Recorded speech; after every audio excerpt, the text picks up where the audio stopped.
Chris here, and welcome to my channel.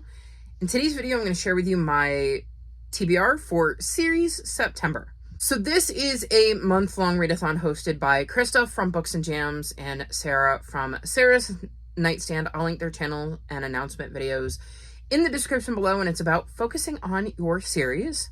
I have participated several years now, and this year we have a slightly different bingo board, which I'll pop up here.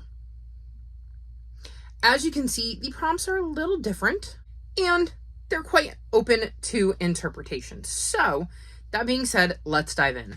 So for mystery, I'm going to interpret this literally and read a mystery by reading The Midnight Market, which is the second book in the Lola Benko Treasure Hunter series.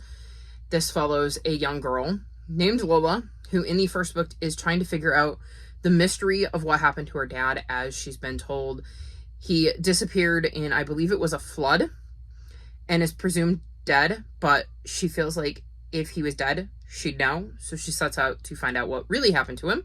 Not sure what kind of mysteries she's going to be solving in this one, but I enjoyed the first one, and this would bring me to current on the series, which makes me very happy. So we're kind of going into this one a little bit blind, which means it's mysterious because I don't know what's going to be happening, but also it is a mystery. So we're going to give this a go and see how the second book pans out. Then we have historical fiction. And for this, I have decided to read a book that is fiction and historical by reading The Murder of Roger Ackroyd. This is the fourth book in the Hercule Poirot series, so it is a classic, but it was written in history and it is fiction, so it's technically a historical fiction, right? I thought this was a fun way of interpreting the prompt. I immediately knew I didn't want to just read a historical fiction. One, because I don't have tons of historical fiction series that I'm in the midst of. But two, because the first thing that popped into my head was, oh, you should read a classic. And I'm in the mood for mysteries. We're heading into the fall and spooky season, so I tend to gravitate more towards mysteries. So we're going to dive back into the series. I'm very, very curious about this one, and I'm just looking forward to seeing how this one plays out. I mean, she is the queen of mystery for a reason, so hopefully I will love this, and I thought it was a fun way to fulfill historical fiction. Then we need to do fantasy and sci-fi, and I'm going to go, again, straight up Lore Olympus Volume 5. This is a fantastical retelling of Hades and Persephone. It's a graphic novel, so it should be very quick to read. I have really, really enjoyed this series, and I'm looking forward to diving back into this story and seeing what Hades and Persephone get up to in this one. Then we have contemporary, and obviously I could read a contemporary, but one of the suggestions was to read a new release, as in it is a contemporary book, because contemporary means current. So I'm going to go with my newest release that I have received this in a series and read Amari and the Despicable Wonders. I have absolutely loved this series. I have been waiting for book 3 for a very, very long time, and I am just so stoked to dive in and see what Amari gets up to in this one. This is a fantasy middle grade, and I believe there are some spooky vibes in this one. It has been a long while since I read book 1, but I do remember, I think, enough to continue with the series, but maybe not enough to explain it without spoilers.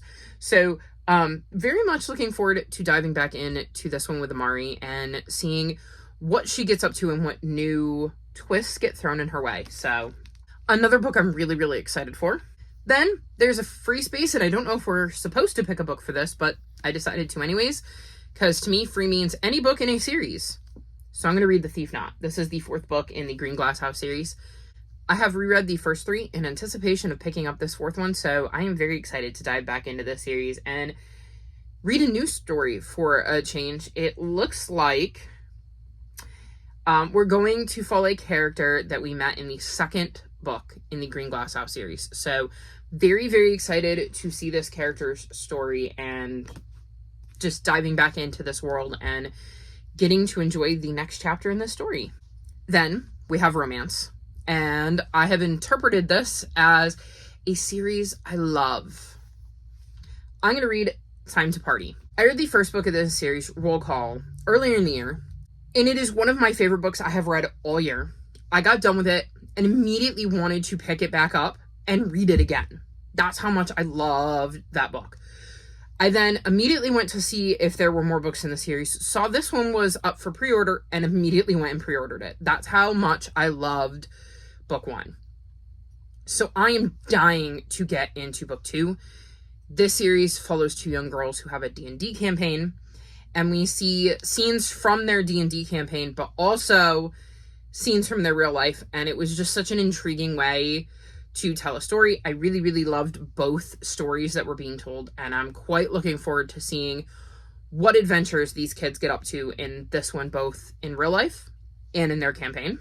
Next, we have horror, and that, for me, is going to be a book I would consider more spooky, that falls in that kind of spooky category, because I'm not really a big horror reader, so I decided to go with The Hollow Boy by Jonathan Stroud. This is the 3rd book in the Lockwood & Co. series, and I mean, it literally says hauntings are our business. So there's a lot of spooky elements to this series. We're following 3 kids who are basically a task force, one of several, that go in and deal with hauntings, ghouls, ghosts, etc. because adults can't see specters like that, but kids can, so they have to be the ones to take care of it, and we've been following these 3 on their journey. It left on a giant cliffhanger, book 2 did, and I'm curious to see what spooky stuff happens in this one. And this is another series I had reread to continue the series, and now I'm finally to a new book, so I have no idea what to expect in here, but I'm betting it's going to be a bit spooky. Then we have middle grade. So I checked this off in 2 ways. I picked a middle grade, but I also picked a series that I started when I was a middle grader. And I'm going to read On the Far Side of the Mountain, which is the sequel to My Side of the Mountain. And I've read My Side of the Mountain numerous times over the years, but I don't think I've ever continued on with the series. Or if I have, it's been a very, very long time, and I don't remember any of the details. In the first book, we follow Sam, who runs away to kind of live off the mountain. He wants to get away from his family and his life, and we see how he deals with that, and I have no idea what we do in this one. This is another one I'm kind of going into a bit blind. I just know we're back with Sam, and it's going to be interesting to see where he goes after his journey in the first book. So I think it's about time I got to this one and either gave it a reread as an adult or continued the series after a long, long time. And then the last book is a thriller, and I'm going to read Good Girl, Bad Blood, because this is like a mystery thriller. This is the 2nd book in A Good Girl's Guide to Murder. I really, really enjoyed that one. It follows a teenager named Piper who, for a school project, ends up looking into a murder that happened in her town that was believed to be committed by the victim's boyfriend, who ended up killing himself. And she's just never really believed that was the true story. And of course, they never found the victim's body. So she starts digging into things in the hopes to find out what really happened to this missing girl. And you see her project, and you see interviews that she did. And when you're listening to the audiobook, like when they do the interviews that are on like a tape recorder, there are sound effects that make it sound like it's on a tape recorder, like you're listening to the recording back. And it just really felt like it immersed me in the world and in the story. And I really, really loved how that played out. So I have no idea what's going to happen in this one, but I really, really enjoyed my read of the first book. I flew through it, and I'm very, very excited to get into this mystery thriller and see what happens next. So that is my TBR. I'm not even going to try to hold it up because it's very, very heavy. I am so incredibly excited about this TBR. I love the prompts that we got this year. They're so much fun, and they left so much room for interpretation, because I'm sure there's a million ways that you can interpret each of those prompts. And I look forward to seeing other TBRs to see how other people chose to go about fulfilling these prompts in fun and interesting ways. So I look forward to a month of reading tons of sequels.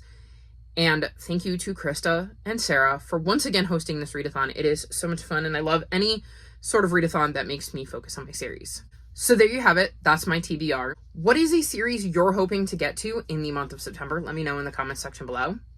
All of my social media is linked in the description below if you'd like to come chat with me. If you've made it this far in the video, leave me ghost emojis, since I managed to get a few kind of spooky thriller mystery books on here. Like this video and subscribe to my channel, and I'll talk to you next time. Bye!